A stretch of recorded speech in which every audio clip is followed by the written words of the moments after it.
Audio Jungle.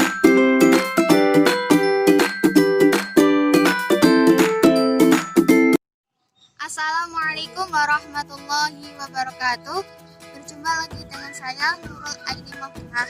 Hari ini kita akan belajar tentang IPA. Materi apa yang kita akan pelajari? Hari ini kita akan belajar tentang rantai makanan. Apakah di sini ada yang tahu apa sih rantai makanan itu? Rantai makanan adalah peristiwa makan dan dimakan antara makhluk hidup secara berurutan. Di dalam rantai makanan ada yang namanya produsen, konsumen, dan dekomposer.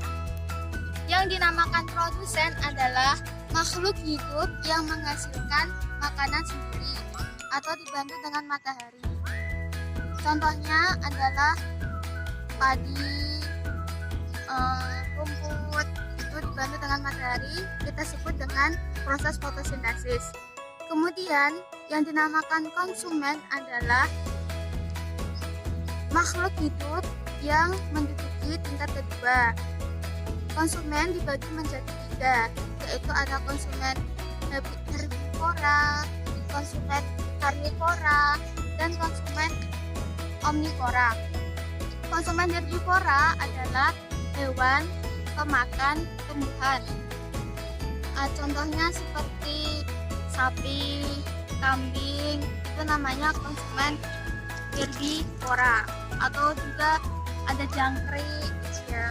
Kemudian konsumen karnivora adalah konsumen pemakan daging.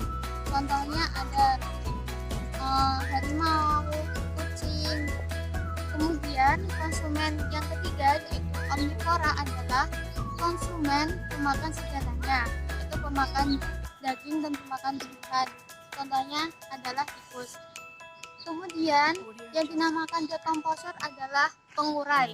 Di sini yang dimaksud pengurai adalah ketika hewan itu sudah mencapai ke tingkat yang tinggi, dia akan mati.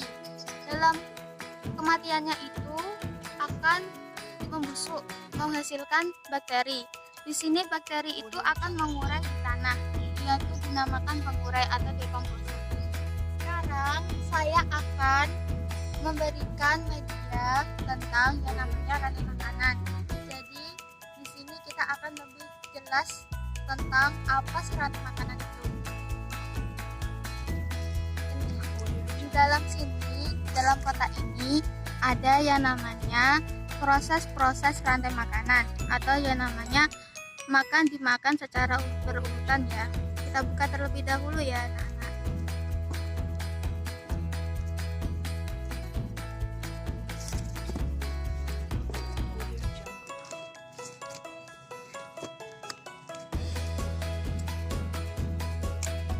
Di sini ada yang namanya produsen.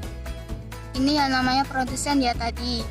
Makhluk hidup yang bisa menghasilkan makanannya sendiri ya disebut produsen.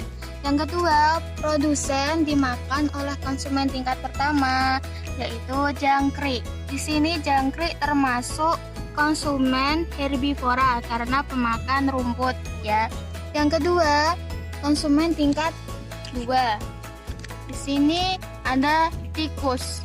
Tikus di sini termasuk golongan konsumen omnivora karena dia pemakan segalanya. Konsumen tingkat ketiga di sini diduduki oleh ular. Ular di sini juga dinamakan konsumen karnivora karena dia termasuk hewan pemakan daging. Kemudian ular di sini dimakan oleh konsumen tingkat keempat yaitu elang. Elang di sini juga dinamakan konsumen karnivora karena dia pemakan daging. Ini dagingnya ular. Kemudian lama-kelamaan elang ini akan meninggal atau mati. Dalam proses meninggalnya itu, elang akan menjadi pengurai di dalam tanah. Ya, ini namanya pengurai atau disebut dengan dekomposer. Inilah rantai makanan, tingkat-tingkatan rantai makanan. Terima kasih sudah menyaksikan video saya. Semoga pembelajaran kita hari ini bisa bermanfaat dan kalian bisa menikmati apa yang saya sampaikan. Semoga dalam saya menggunakan media ini, kalian lebih paham apa yang dinamakan rantai makanan dan urutan-urutannya. Wassalamualaikum warahmatullahi wabarakatuh.